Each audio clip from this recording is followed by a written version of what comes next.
Salut à toi, bienvenue sur Vite tes rêves, c'est Michael. Je ne sais pas si tu connais ce genre de situation où en fait, en analysant la réussite d'une personne plus ou moins connue, en fait, on en arrive souvent à dire voilà, que si cette personne a excellé, brillé, en fait, c'est parce qu'elle avait du talent.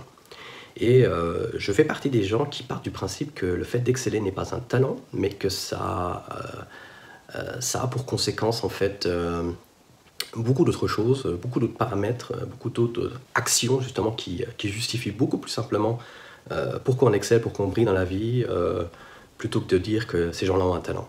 Voilà, donc c'est la chose que j'aimerais bien te présenter dans cette vidéo, que exceller n'est pas un talent, et les pourquoi, je vais te les expliquer dans cette vidéo. Donc reste à l'écoute, écoute cette vidéo jusqu'à la fin, je te donnerai 4 raisons pourquoi exceller n'est pas un talent et que tout le monde peut exceller et briller et à réussir dans sa vie. Voilà, c'est le thème du jour, c'est parti.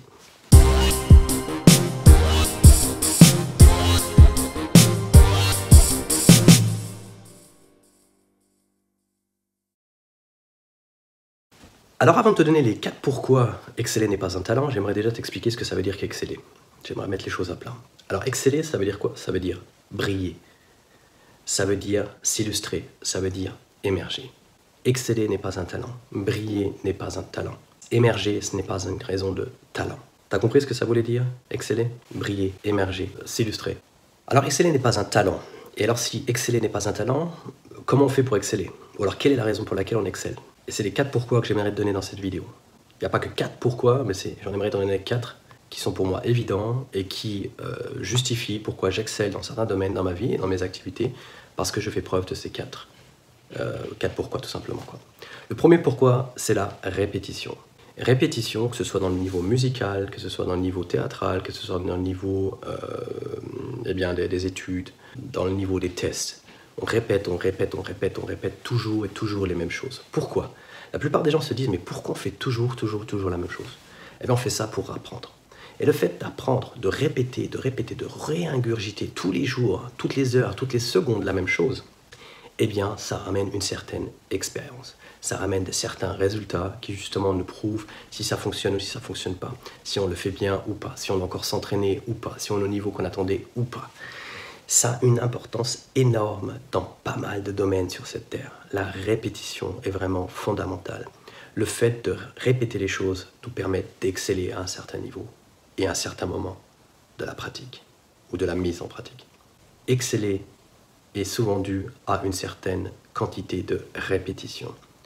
Si vous êtes dans votre premier entretien d'embauche, vous allez faire énormément d'erreurs. Parce que c'est normal, l'erreur est humaine, quand on n'a jamais fait ce genre de choses, on fait des erreurs. Et le fait de faire des erreurs, comme je dis tout le temps, ça vous permet d'apprendre de vos erreurs, bien évidemment, et d'être meilleur la prochaine fois. Vous faites ça 1 fois, 2 fois, 3 fois, 10 fois, 100 fois. Je ne vous souhaite pas de faire 100 entretiens d'embauche, mais des entretiens en général. Et le fait de faire des entretiens en général régulièrement, ça vous permet, par rapport à la répétition, donc avec une fréquence régulière, justement de pouvoir exceller dans ce genre d'entretien. Si vous faites ça par rapport à vos activités, vous allez exceller au bout d'un certain temps.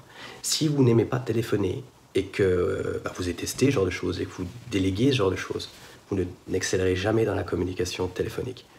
Prenez les choses en main, répétez les entretiens téléphoniques, des conversations téléphoniques, et vous verrez qu'au bout d'un certain temps, eh bien vous deviendrez définitivement meilleur dans ce genre de choses.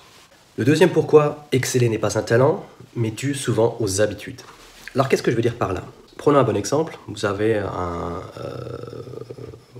carreleur qui lui pose du carrelage des mètres carrés par jour. Et vous êtes pas carreleur, vous avez une maison, vous êtes en train de rénover, et puis bien évidemment on se dit, bon écoute, c'est pas trop compliqué, je vais y aller, je vais le faire, je peux le faire.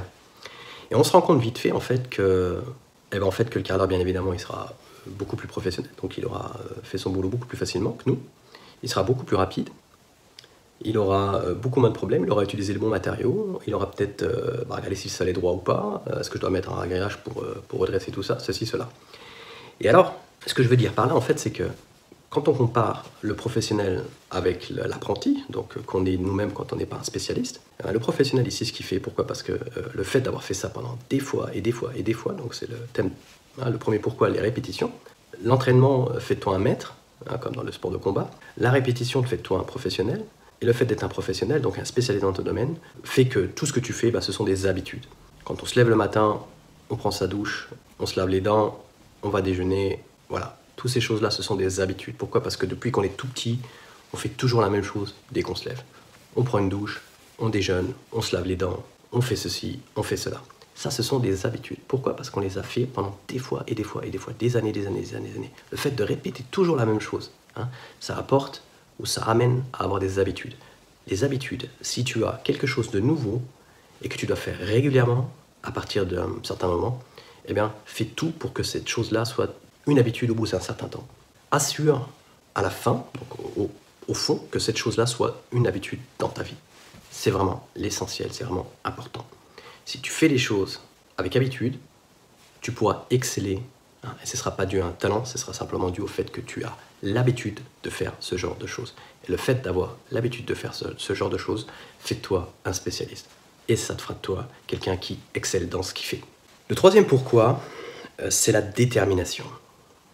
Exceller n'est pas un talent, mais dû souvent à la détermination de ceux qui excellent. Les gens qui excellent ont une telle force de détermination, ils sont tellement déterminés de vouloir réussir, et bien évidemment, involontairement d'exceller dans ce qu'ils font, de briller, d'émerger, le fait d'être déterminé à 150%, ça les fait sortir de la masse. Sortir de la masse, ça veut dire quoi? Vous avez une foule de gens, par exemple, prenons le milieu de la musique. C'est un milieu que je connais très bien, donc c'est pour ça que je prends ça en exemple. Vous avez, même en étant un très très très bon interprète, d'avoir de très très bons textes, d'avoir de très bonnes musiques en fond qui vraiment font bouger les foules, ça ne fera pas de vous l'artiste du top 50. Et la détermination, la répétition, les habitudes par rapport à certaines manières, la manière de chanter, la manière d'écrire, la manière de composer, la manière de se comporter. Entertainment pose sur la variété, donc la manière dans laquelle on arrive à pouvoir donc distraire les gens, quoi. Donc c'est de la distraction, ce que vous faites bien évidemment. Et par rapport à ça, tout ce genre de choses repose sur la détermination. Plus vous êtes déterminé, plus vous pourrez exceller. Sur les 200 à 300 personnes qui sont très très très très bons dans ce qu'ils font, seulement une minime partie, un minimum de personnes arriveront à réussir et à vraiment sortir du lot, à exceller comme on dit. Et ces gens-là, bien souvent, c'est dû à leur détermination. Ils veulent devenir le meilleur, ils veulent devenir la meilleure. Elle veut devenir la meilleure. Et c'est ça le truc. Le fait de vouloir devenir le ou la meilleure, d'être déterminé à 150%, de vouloir répéter, de faire des choses qu'on ne connaît pas, des habitudes, ça vous permet d'exceller à la fin. Et ça justifie noir sur blanc que exceller n'est pas un talent, exceller est dû aussi à pas mal d'autres choses, entre autres la détermination. Le quatrième pourquoi, qui justifie qu'exceller n'est pas un talent, c'est l'expérience. On excelle, ou exceller, est dû souvent à l'expérience. Plus on répète, plus on devient bon. Plus on devient bon, plus on excelle. Mais le fait de répéter, ça nous permet aussi de devenir donc quelqu'un d'expérimenté. Et c'est sûr que c'est un problème pour pas mal de monde parce qu'il y a toujours une première fois. Dès qu'on débute, on n'est pas encore expérimenté. Donc on peut peut-être pas encore exceller, d'après la définition que je te donne. Mais ça ne veut pas dire pour autant qu'à force tu ne pourras pas exceller. Ça veut dire simplement que, en fait, en répétant jour après jour les choses, en ayant énormément d'expérience, parce que c'est quoi une expérience? C'est le fait de faire une action et de la répéter régulièrement. Si tu fais ça régulièrement, tu es expérimenté dans ce que tu dois, dans cette chose, dans cette activité, dans ce domaine. Et le fait de l'avoir répété pendant des fois et des fois, des centaines de fois, ça fait de toi quelqu'un d'expérimenté. Donc l'expérience est souvent une des raisons pourquoi on excelle, parce qu'on gère, on maîtrise le thème concerné.